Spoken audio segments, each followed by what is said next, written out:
Hey y'all, I'm Louisa, and today I'm going to show you how to do a floral arrangement at home. So here are my flowers. So when you're making a floral arrangement, you really want to find something kind of fluffy, like some greenery, to really bulk it up, as well as your flowers. So today I found something with some little white accents, which will go really well with my yellow and my pink. So we're going to start with the greens. And we're making like a little nest, if you will, for the flowers. I got these yummy little spray roses. Who doesn't love a rose?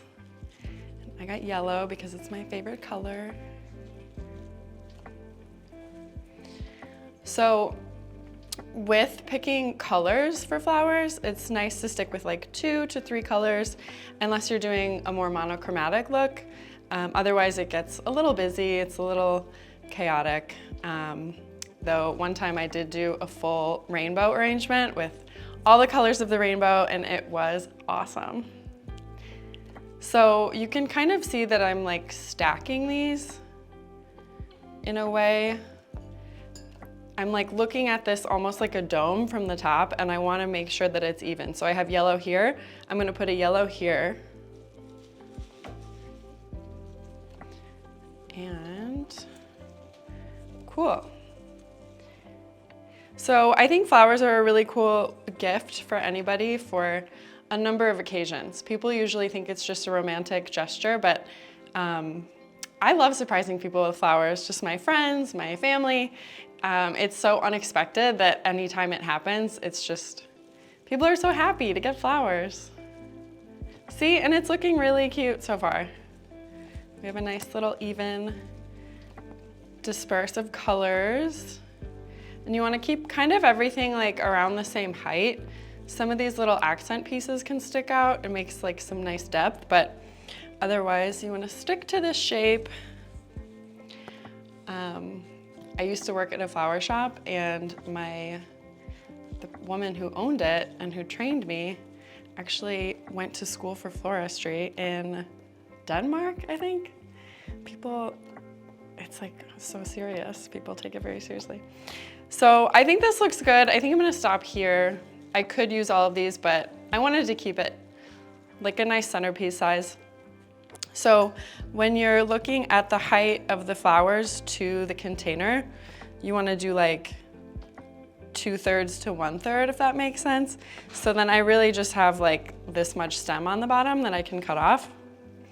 So I have my trusty kitchen shears.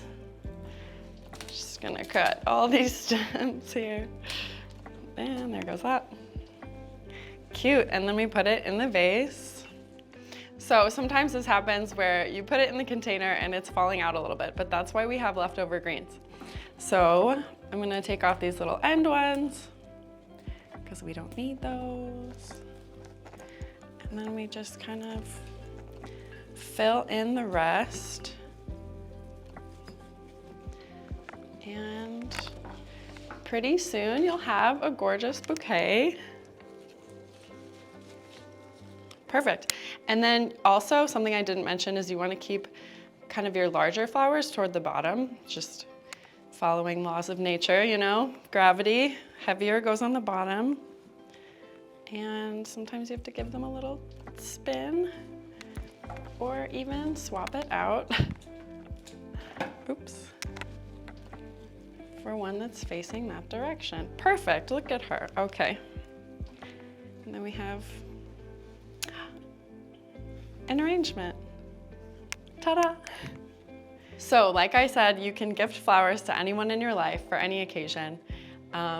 There was one point in time where I was in a romantic relationship and I surprised my partner with some flowers, and they had never gotten flowers before, and they were so happy.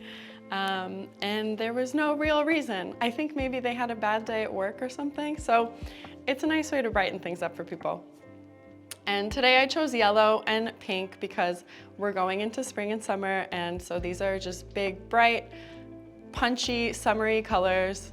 If I was doing this around the holidays, for instance, I would probably choose red, white, green.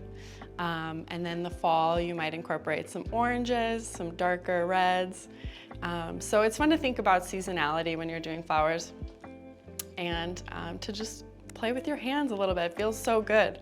So I hope this inspires you to make some flowers for someone in your life. Thank you so much for watching. Bye.